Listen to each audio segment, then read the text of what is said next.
to Sledgehammer Horror, guys. I am Ken Sledge, and let's talk horror. Today I am so happy to be joined by not only Tim, the director, and Ben, or I'm sorry, Tim is the executive producer, and Ben is the director of the upcoming anthology series Season. It's a movie coming out soon through Subsoil Productions. So how you guys doing today? Doing great. So for those of you that don't know, you can actually check out the Indiegogo campaign for Seasons down here in the description. Now this is not only, I love anthology movies. Everybody that knows me knows that. Tales from the Hood, Creep Show. I've always been a huge fan. Trick or Treat. If it's an anthology, I'm in. But not only is this an anthology movie that you guys have, the cast is fucking booming. So Ben, let's go to you first, man. What can you tell us about Seasons? Well, it came to me because, like what you said, I love Creep Show and I love Tales from the Dark Side and Tales from the Crypt and all that kind of stuff. And I just love, like, I don't know, I you know, there's a place for serious horror, but there's also a place for fun horror. And I was interested in doing something that was kind of bringing it back to the fun horror that you cheer for rather than you necessarily be terrified for. And so I thought Seasons would kind of be a throwback to that kind of stuff in the realm of Creep Show and Creep Show 2 and all those. And yeah, it's just, you know, it's been great with all the actors that we've been getting and everybody seems excited for it. So I'm looking forward to starting it. Dude, I got to be honest with you, Tim, before I get your opinions on Seasons, every day, one of the first things I do when I get on Instagram in the morning is go right to your guys' site so I can see what new casting announcement you have. And it seems like every day I'm getting so excited because, I mean, you got Felissa Rose. I mean, that's a huge part of it. I mean, Tim, what can you tell us about some of the other people you got coming on here? Yeah, Reggie Bannister is probably my my personal favorite pick just because of my love for Phantasm. And the fact that I would say, come on, you mother, a lot throughout my life because of him in part 2. But yeah, so the thing is that we wanted to spread it out. We wanted to, you know, phase it in and introduce someone new and keep it fresh every single day. And we're pretty much capped off right now with our principal cast. But I'm really excited because, again, we've tapped into every sort of genre and subgenre. I mean, even adding Jeremy London in there, who has nothing really to do with horror, was just to add some depth to it. But everybody in here holds a place in our heart just for something that they've been in, and we hope that it really you know, catches people. But I do want to say about Seasons, though, and I try to tell everybody this, the thing I love about it most is that I feel that it's the perfect blend of camp and gore. And so it's not completely campy or not completely gory. It's just a perfect blend of seriousness and like Ben said, fun. That's the thing that'll set Seasons apart from everything else that we've seen in the past. Well, and I'm glad you brought up Jeremy London, because I got to tell you, man, when I seen that, I was like, oh, TS, Mallrats, hell yeah. Because obviously we're all horror movie fans. It's something that's ingrained in all of us. But just because we love horror movies doesn't mean that we don't really, really appreciate other movies. And Kevin Smith, he's one of the best directors, man. I love Kevin Smith. I love his direction. He's been doing it since he was young, and he does it from his heart. So you can't knock Kevin Smith. And having TS from Mallrats, dude, that is so awesome, man. And Eric Freeman, that, like I said, yeah. What was that? Eric Freeman from Silent Night, Deadly Night 2, Garbage Day. Like that dude. I mean, having him back, that's one of my personal favorites as well.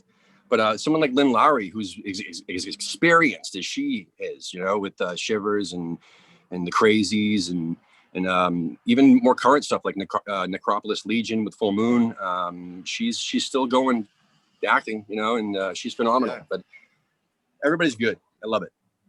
Oh man, I'm beyond excited for this. Like I said, this is one of the first things I check every day on social media.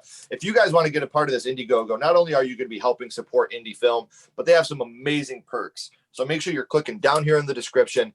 Check out their Indiegogo campaign. They're working their asses off, especially during COVID, to try to bring us an amazing product. And not only are you helping an indie filmmaker, like I said, but you are getting rewarded for it. You are getting awesome perks, everything from hats, shirts, coffee mugs to being executive producers. I think we still have those perks available as well. Having a guest spot in the film with some of these amazing actors and actresses. So, I mean, you want to see your face on the screen? You have that opportunity now. So what we're doing here is trying to help these guys click the Indiegogo campaign. I also have all their social media links down here in the description. So thank you guys for doing this. This is very special to me. I love being able to help out indie filmmakers as much as I can.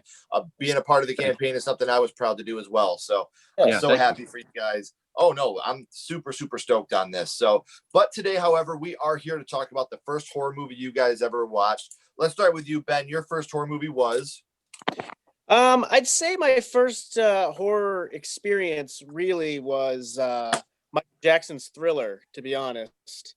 There's a story my parents like to tell about when I was really little that I kind of wandered in to climb in their bed and The Exorcist was on, and that kind of like freaked me out a little bit. But Thriller, I think, is the really like first experience with horror. And then the best part about it was how they have that making of documentary of the making of Thriller.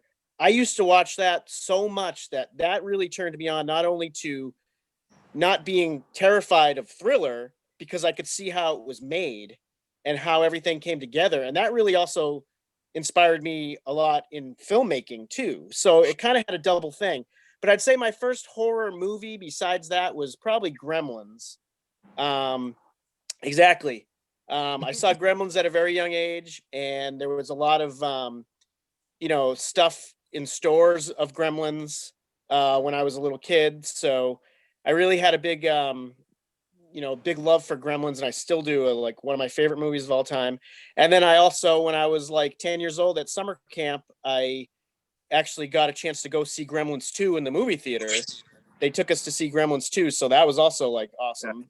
So I've always been a huge fan of that franchise, but I'd say between that and Thriller, those were the two that really got me into horror.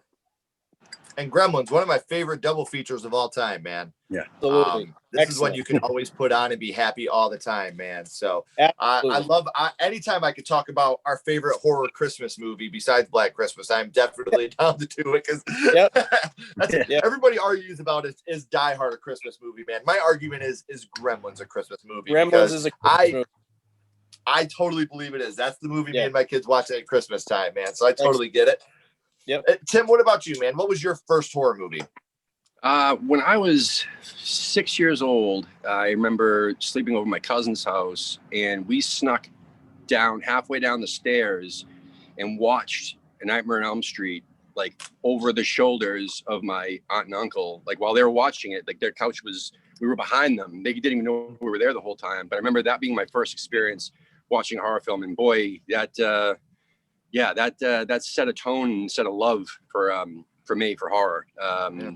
And then after that, I would always ask to sleep over their house in hopes that we'd watch another horror film. Or, it never worked out that way. It was always like Three Amigos or other memories like that, or Brazil or stuff like that. But anyway, Nightmare on Elm Street was definitely the first and most memorable to me. And I always have more of a love for that series than Friday the 13th or Halloween.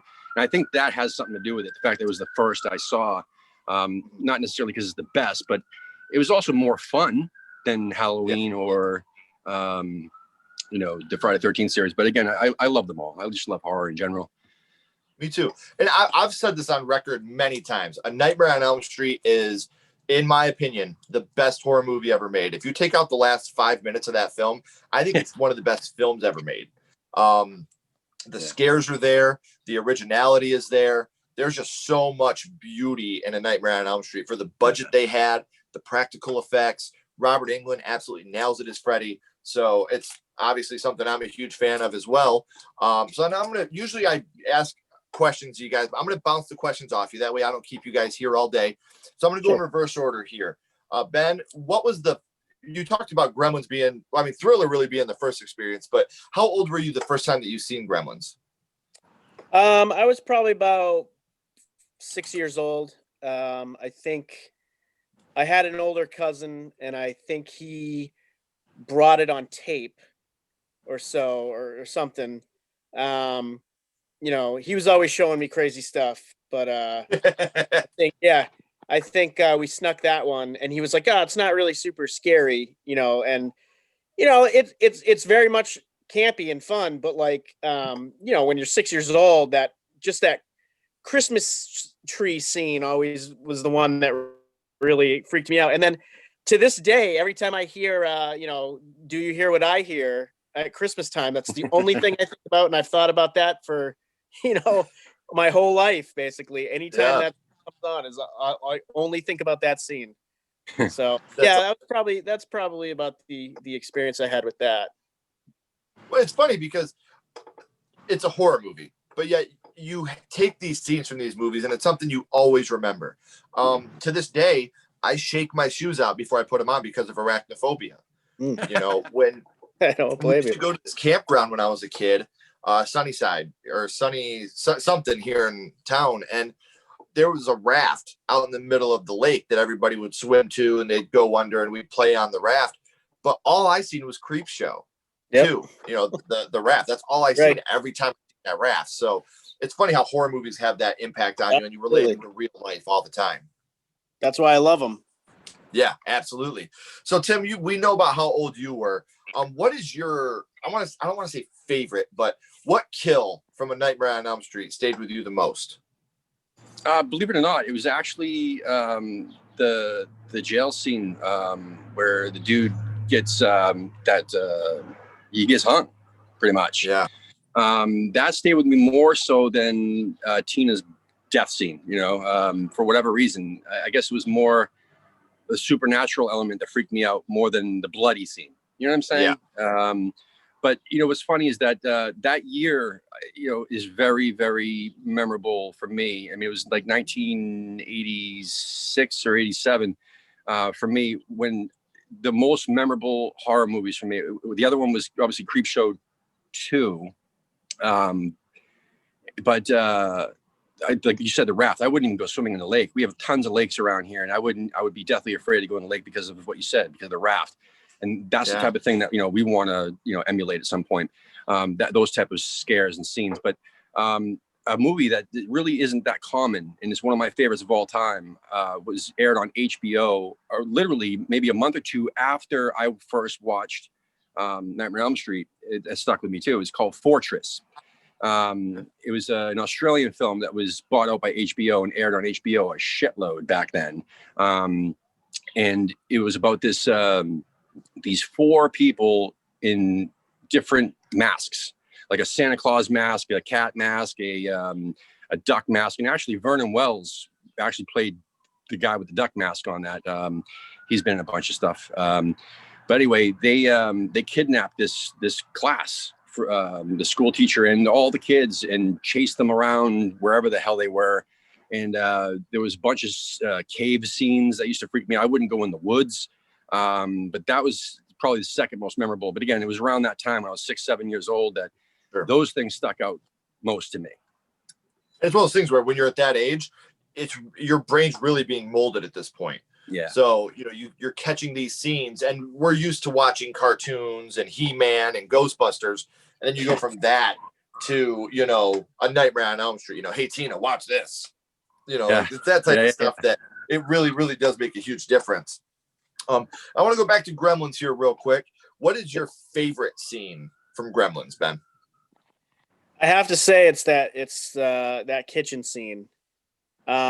Because not only is it probably the scariest scene of the movie, but just the special effects, the time and effort that went into that scene, and it's absolutely flawless. Just like the gremlin eating the cookie and getting shoved in the blender and the microwave, and the Christmas tree scene, and the mom, who's also the mom in 1955 and Back to the Future, is just, she's so awesome because she's like, it's like defending her house kind of thing, and like with the knives, and she's holding up the thing, and she's just really so badass because she ends up killing all the gremlins except one, really, and then Billy comes in and chops that one's head off into the fire, the one that's attacking her in the tree. But just that whole sequence is just, I could watch it over and over and over again and still get something out of it. It's just amazingly made. And I think Gremlin goes kind of unnoticed. I mean, there's a humongous fan base, I'm not going to say that, but just in general, I think it goes unnoticed as kind of like a campy comedy. but there's some really, really well-made stuff in that movie. Like that's a really professionally well-made movie. See, and I actually think Gremlins 2 is campier than Gremlins 1. I agree. If you watch the first Gremlins 1, especially if you go, what a lot of people tend to forget with age, when we were young, there wasn't, Saw, there wasn't The Ring, there, this kind of shit was scary to us because this is what we knew. You look at Gremlins, you look at Jaws, you look at these movies that kids watch these days, and they're like, oh, this isn't even that scary. Fuck you. This movie was really scary when we were kids. I can't tell you how real this shit looked to me when I was a kid. I mean, you watch Gremlins 2 now, and Mogwai, Gizmo, whatever, he looks so fake in that movie. Like the puppetry, it looks really bad when you watch it back now, but back then that shit was fluid to me. Like it looks so real, and people forget that. When we were kids, this shit was the thing of nightmares, man. Seeing those gremlins in the kitchen, like that shit was scary when we were kids. I'll admit that sorry, Tim. No, go ahead.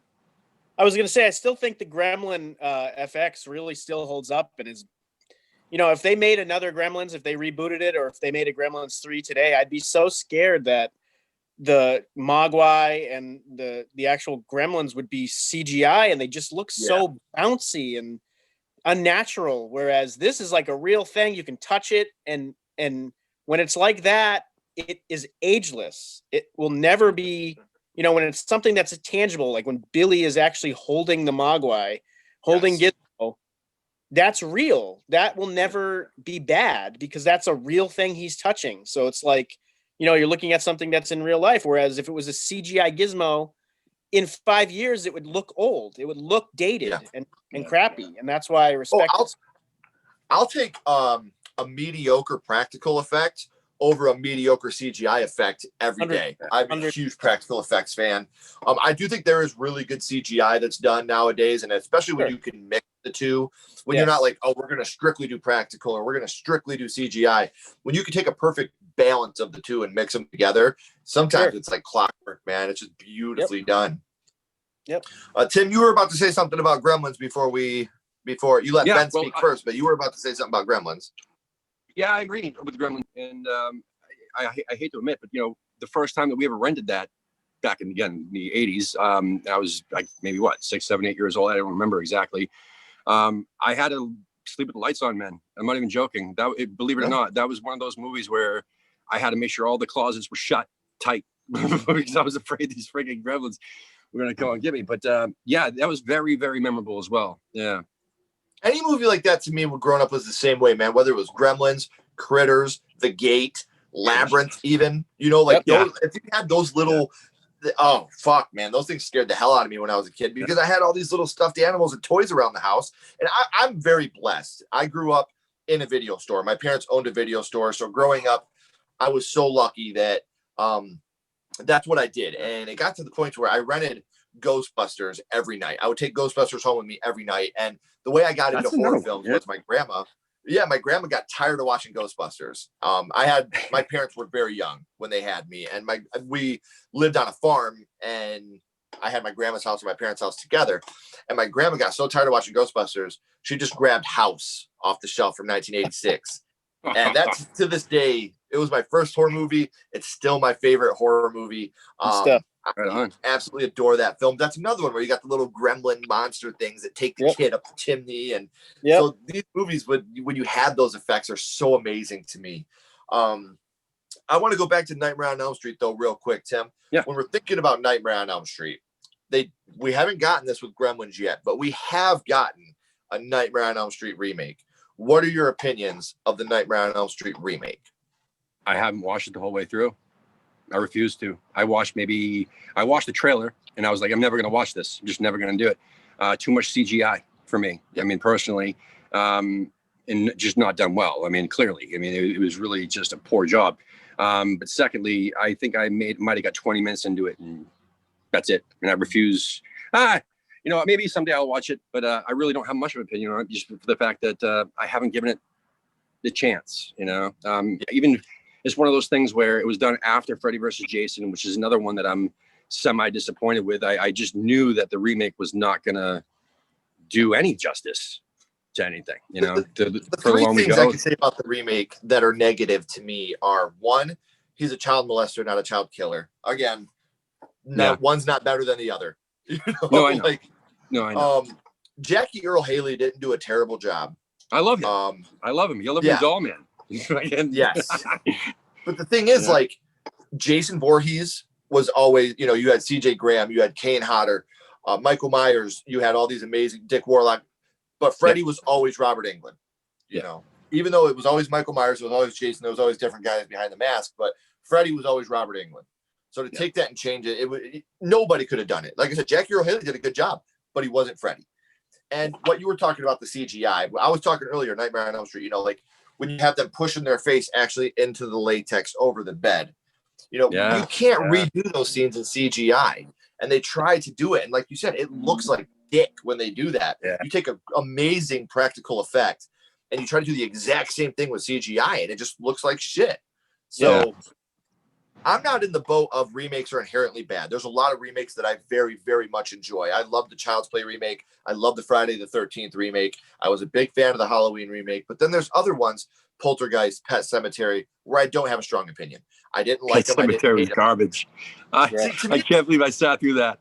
Real bad. To me, it wasn't. I didn't think it was garbage, but I didn't think it was good. It was just mediocre. And when you take a movie like Pet Sematary that was so iconic when we were kids, you have to make it perfect, just like Nightmare on Elm Street. But then you do have remakes that are complete trash, in my opinion. Like The Thing 2011 prequel, I thought that was awful.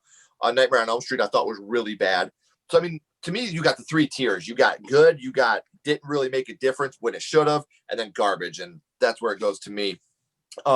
So we talked about your guys' first horror movie. Got a couple more questions for you, but real quick, I want to go scream on both of you. Let's start with you, Ben. What is your favorite scary movie? Your favorite horror movie? My favorite horror movie of all time? I have to say it's probably Dawn of the Dead. The remake or the original? No, 78. Okay. I mean, the remake has its place and it's fine. Yeah. You know, it's good, but just that 78 Dawn of the Dead just really, because Night of the Living Dead was always another one I really liked as a kid, and it was one that my parents didn't think was too crazy, so you know, it was like we'd all watch it and stuff. And it wasn't really until years later when I was a teenager that I actually found, me and my friend who are big horror fans were looking through a Leonard Maltin like book of all his reviews, and we stumbled upon the review of Dawn of the Dead, and I think he gave it like 4 stars. And he said, shockingly gory and blah, blah. And I was like, oh, I didn't realize there was a sequel to Night of the Living Dead. So we immediately went to the video store like that night and rented it. And it blew me away. I was like, this movie has everything you want like in it. It's just nonstop. It's funny. It's super gory. The special effects are great by Tom Savini. There's a message to it. You know, there's a lot going on in it. And I have plenty of horror movies that I could rank as number one, depending on my mood, but Dawn of the Dead is just solid to me. That is just a solid movie. One of the underrated things about Dawn of the Dead 78 is the score. The score enhances that movie so much. And it's something that's so underappreciated in that film. Because like you said, we talked about there is a comedy aspect to it. There's a much deeper meaning to that movie. It's gory, it's scary, it's sad. But man, that score just enhances every moment of that film. Absolutely. I love it. One of my favorites of all time, if not my favorite. I'm right there with you. I love that film so much. And I'm with you as well. I didn't think the remake was bad. I wasn't a huge fan of the running stuff, but if that's the worst thing that happens, it's a great fucking movie. And so it had some good stuff in it, enough to put me to go, yeah, this is fine. You know, like this isn't. I'm right there with you. So what about you, Tim? Your favorite horror movie? Ooh, yeah. So again, there's a million, right? I mean, there's a million that I consider my favorite. But if you take Nightmare on Elm Street out of the equation, I mean, that's probably tied for my favorite. Would be Return of the Living Dead. Return of the Living Dead is the one movie I've seen more than any other horror movie, even more than Nightmare on Elm Street. For whatever reason, I don't know why. I just love the cast. I love the camp of it. But I love the effects of it. I love the feeling, the tone, the whole pacing of it, everything about it. You know, the fact that the zombies ran, and that again, that has its place too. But and then the ending, the way they just friggin' blew everything up, and it wasn't really the happiest of endings. I mean, there was so many things about it. No, is it the best movie of all time? No. I mean, but at the same time, it's a personal favorite, I would say, because I've seen it more than any other movie, really. And see, I gotta be honest with you, man. Growing up, I was a huge fan of punk rock music. As you can see, I got the punk rock tattoo and shit. And Return of the Living Dead is the most punk rock zombie movie. This is a total punk rock movie, man. Like, I love Return of the Living Dead. I think that might be my favorite of the Living Dead movies. I don't think it's the best, but I think it's my favorite. It has some of the coolest zombie effects in it for sure. Yeah. So I'm much love for Return of the Living Dead, man. And moments. I mean, again, just like the send more paramedics scene. I mean, the no pressure, no pulse. I mean, there's so many different liners in there, one-liners in there, and then there's a love story in there. There's so many different things, but overall, I mean, if you put all those things together, sure, it's a great film. But I mean, if you just watch it straight through the first time, I mean, you might not really get it the first time. But I mean, I have seen that so many times. I know it in and out. I love it. Love it. Love it. Love it. It's a lot of fun. So much fun. So we always end these with a skull count. 0 being the worst, 5 being the best. You absolutely can use half and quarter skulls. Let's start with you, Ben. Gremlins. Yep. We are ranking this on a scale of 0 being the worst, 5 being the best. What's your ranking of Gremlins? Oh, 5 skulls. Love Gremlins. Watch it. I watch it every year. I probably watch it twice a year. I probably watch it Halloween and Christmas time. So, even though there's parts in it that when I watch it now, I'm like, why'd they, like the flash dance Gremlin and stuff like that. And I go like, that's really pushing the boundaries of just almost too much. But it's just warms my heart so much that I can forgive any flaws it has. It's just one of those things that, you grew up with it, and it's like it feels like yours. So yeah, I give it 5 skulls. At least Gremlins didn't have Hulk Hogan stopping the movie in the middle. Yep. I love that too. And when I saw Gremlins 2 in the theater, it was different. I feel like it was different than it was on home video. There's a different thing to it. They like tear out the projector, and then it feels like they're jumping through the screen and stuff. And I feel like when I watched it on video, they changed that scene, but I can't really remember exactly. But yeah, I'm telling you, man, when I was a kid, I was a huge WWF wrestling fan. So was I. Oh, dude, I was a Hulkamaniac, man. And when I seen Hulk Hogan in a Gremlins movie, I felt like, I was like, real American, let's do it. Waiting for Ultimate Warrior to show up, All right, let's go to you, Tim. Nightmare on Elm Street, 0 being the worst, 5 being the best. What's your ranking of Nightmare on Elm Street? 7. No, man, it's got it, dude. You like you said earlier, it's literally got. It's almost a perfect horror film. It really is. Yeah. It's got everything in it, in the scare factor, and the special effects of it, the story, the everything about it is just phenomenal. Absolutely, it's my favorite. That's why it's like tied for my favorite horror film of all time. And again, guys, I want to thank you so much for being on here. One last reminder, guys. Indiegogo campaign is down here in the description, as well as all their social media links. Make sure you're showing these guys some love. And even if you're just donating to the Indiegogo campaign, when you go there, you're going to see the cast these guys have assembled so far. And they talk about the Avengers having the cast of a lifetime. No, this is the cast of a lifetime here with Seasons. Any horror fan, you're going to love some of these names you see on here. We're talking about Nightmare on Elm Street. You got a couple of surprise names down here from the Nightmare on Elm Street franchise as well. So This has been Ben. This has been Tim from Seasons. Remember, make sure you stay awake. Do not feed these guys after midnight. Do not get them wet. Everybody, remember, keep talking horror. Stay what you are. We'll see you guys soon.